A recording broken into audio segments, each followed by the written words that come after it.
My daddy is my biggest hero. Because when my mommy was in the hospital, the other hospital didn't believe my mommy, so then he wanted to make a hospital that believes everything. He wanted to change the world. I get to live my life because of Stephen, because of his passion for helping moms get through what was a tragic event for him. Everything that he's done has completely changed my life and my family.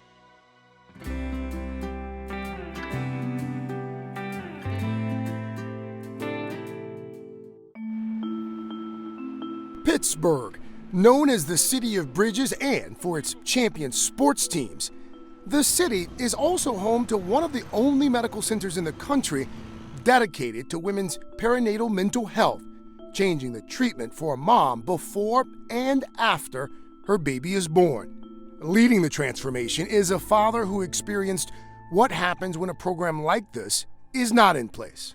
I'm Stephen D'Achille, the founder and president of the Alexis Joy D'Achille Foundation for postpartum depression, and most importantly, Adriana D'Achille's father. You know what I was doing right there? That was the first time I saw Mommy in her wedding dress. But why was she like... Because she was so surprised. 6-year-old Adriana loves to listen to stories about Mommy. It was without a doubt love at first sight. Stephen and Alexis married and found out they were pregnant 3 years later. It really was kind of what people will say, rainbows and butterflies and happy, this joyous, momentous occasion. And we celebrated for 9 months. It was just a big celebration of this new life. And everything was kind of fine. It seemed pretty normal up until about 12 minutes before our daughter was born. Adriana's birth was a cold blue delivery. She came into the world with the umbilical cord wrapped multiple times around her neck. It was, without a doubt, the scariest day of my life. I mean, it was amazing to see this beautiful baby that we made, but I wouldn't explain it as happiness and joy. My wife was diagnosed with post-traumatic stress disorder from the delivery. My wife really, really believed with every fiber of her being that her first act of motherhood was harming her child. After I was born, there was something wrong with her brain. She went to at least 7 doctors. Nobody believed her. Nobody had any information for us. It was just a guessing game. When someone's suffering from a mental health issue, especially in a psychotic state or postpartum psychosis as my wife, you're not dealing with the same person you know and love. Decision-making becomes impossible. I remember it was about 4 o'clock in the morning and Alexis came into the room. And she looked over her right shoulder at me and she just said, "I love you, Pop." And that was the last thing that she ever said. 5 weeks after Adriana's birth, Alexis died by suicide.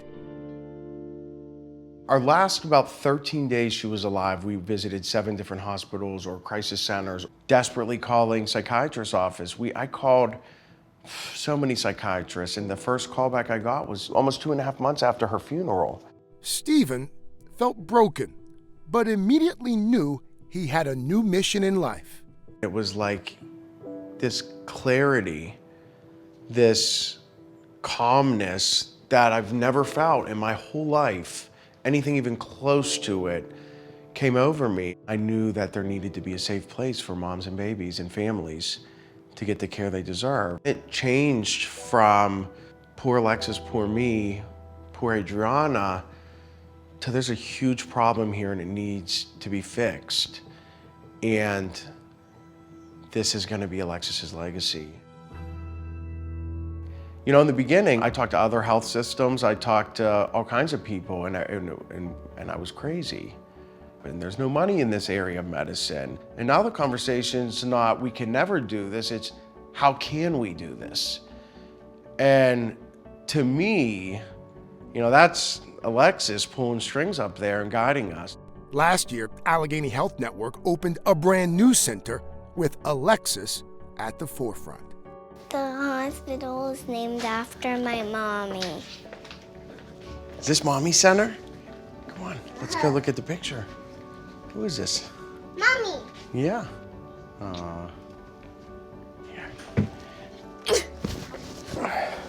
See how pretty she is?